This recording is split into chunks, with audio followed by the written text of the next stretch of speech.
Is it possible to turn this yellow sand land into a fertile soil? Crops like corn, tomatoes, sorghum, and sunflowers, transforming more than 200 hectares of sand dunes into an oasis, all within 6 months.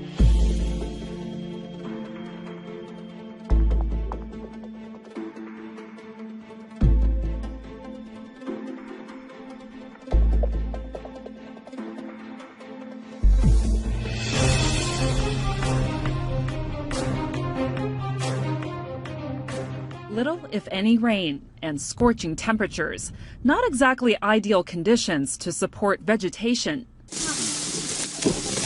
But turning that logic on its head is this desert in North China's Inner Mongolia Autonomous Region. According to our calculation, there are over 70 kinds of crops growing here.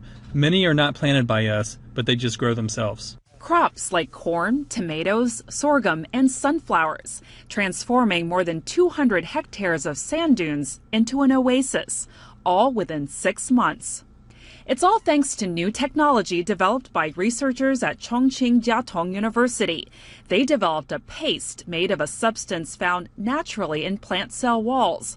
When it's added to sand, it's able to retain water, nutrients, and air. The costs of artificial materials and machines for transforming sand into soil is lower compared with controlled environmental agriculture and reclamation.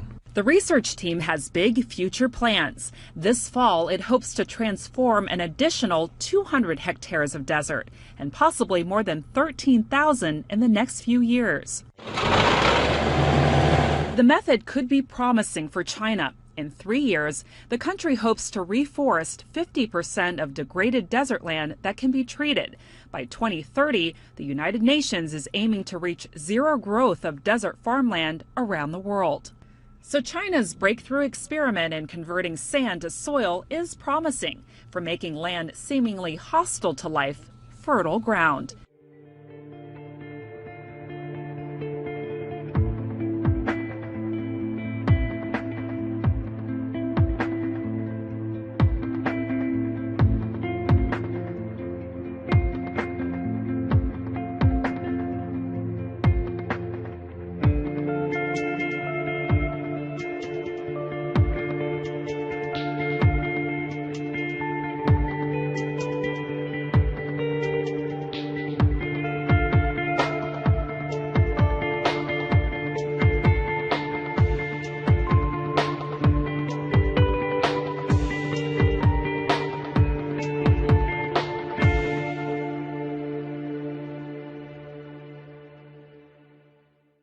Jory lives near the desert. He has a new job working in a solar power station. For 1,000 years, there's nothing here but sand in the middle of the KUBUQI desert. And now, this is one of the largest solar power stations in northwest China, and it only took 2 years to build this oasis here. The solar power station generates 500 million kilowatt hours every year. It also generates income for local people. We've hired local people for construction and maintenance work. They also become shareholders by leasing land to us. I used to earn 2,000 to 3,000 yuan a year. Now I get paid 48,000 yuan a year. It's a big difference. This is an example of the desert economy in KUBUQI. It's part of the efforts of a private company called E-Line to roll back desertification. The core of it is to balance the relationship between government, enterprises, farmers, and ecological environment. Raising the income of local people is vital to the success, and the environment is also benefiting. The sandstorms are much fewer, and the movement of the sand dunes has also slowed.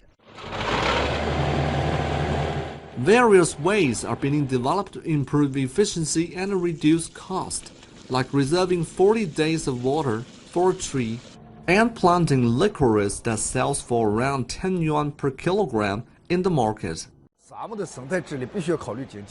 The ecological management in the desert must be economical and respect nature and market rules.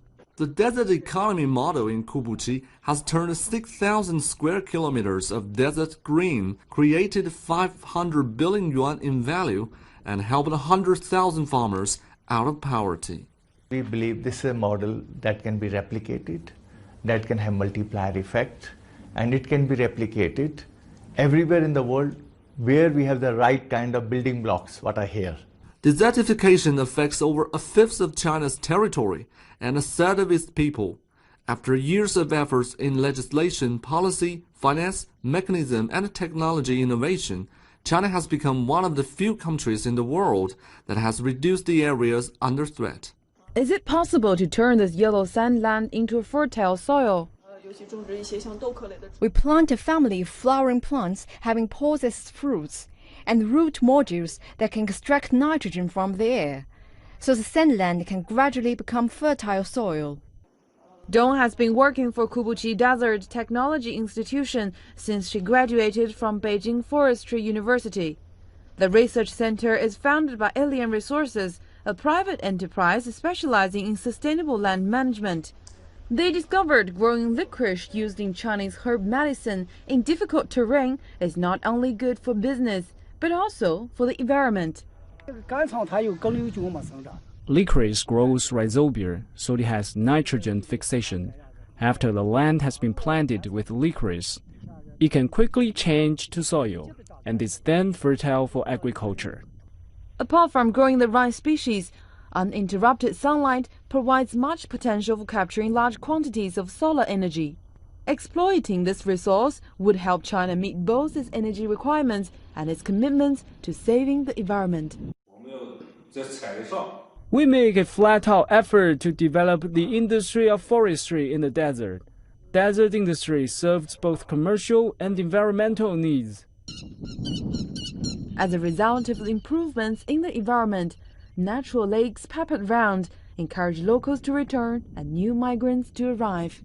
Today, hundreds of different breeds of birds have settled here. Local herdsmen call them beautiful angels and try hard to protect them, so their numbers are likely to rise in coming years. Not only the numbers of birds will continue to increase, but also the region's attractions for investors. China is boosting its efforts at preventing the spread of desert lands. Working with private companies, the work in KUBUQI Desert has become a flagship project of these efforts. During the past 5 years, China has restored over 10 million hectares of land affected by desertification.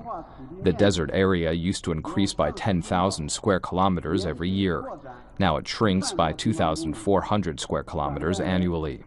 Since 2016, China has used public-private partnerships in the fight against the desertification, with companies investing in tourism and agricultural projects and farmers getting subsidies.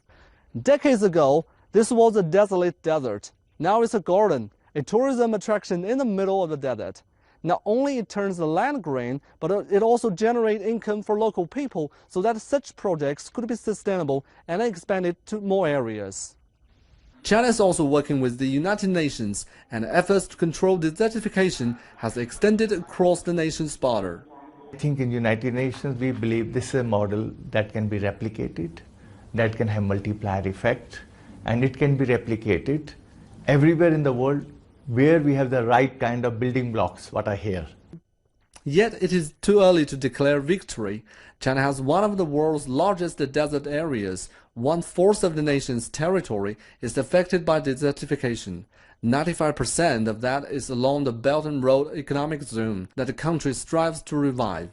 It requires great efforts to turn desert into green land, yet it will require more to keep it this way. Severe desertification is also taking a toll on agricultural and economic development as encroaching sands take over more and more of China's already lacking arable land. But in a desert area in northwest China's Shanxi province, residents are fighting to balance the ecosystem for a better life. Jiang Shaoyi has the story. 10 years ago, this place was barren and full of sandstorms. But now greenery fills this place, and the deserts are becoming fertile land. Zhang Yinglong is the head of a shelter belt in Maowusu Desert of Shenmu, a remote county in Shanxi province. He's in his 50s now, and he's been trying to fix the dunes over the last 12 years. It's only with a stable soil condition that vegetation can grow well. You see the grass? It's a good example. The Shutter Belt is located on the lowest plateau in North Shanxi, and desertification is its biggest obstacle. The area covers more than 20,000 hectares, with 24 million trees to prevent more sand dunes. But he believes combating desertification is more than just planting trees. The quality of life must be taken into consideration for sustainable growth. With the gradual improvement of the ecosystem, the return of population is inevitable. Then it's necessary to provide them with enough income through our sand industry. He has persuaded farmers to grow economy-driven crops and plants, and these efforts have started to bear fruit. The red flower fields planted last year brought farmers direct earnings of 120,000 yuan and drove the local economy up by 400,000 yuan. I didn't expect to see such beautiful rapeseed flowers. I'm very shocked. Officials have also come to realize that achieving both ecological and economic benefits is a mark of development. We'll combine desertification prevention with the increase of income for farmers. Income through forestry should be about 30% of the entire income of poor households. And that will make its way to the family table. Zhang Yinglong hopes the farm won't become part of the wasteland and that its efforts will prevent people from relocating away from the grasslands. And all that might just hold back the harsh desert in the long run. 蒋绍义 CGTN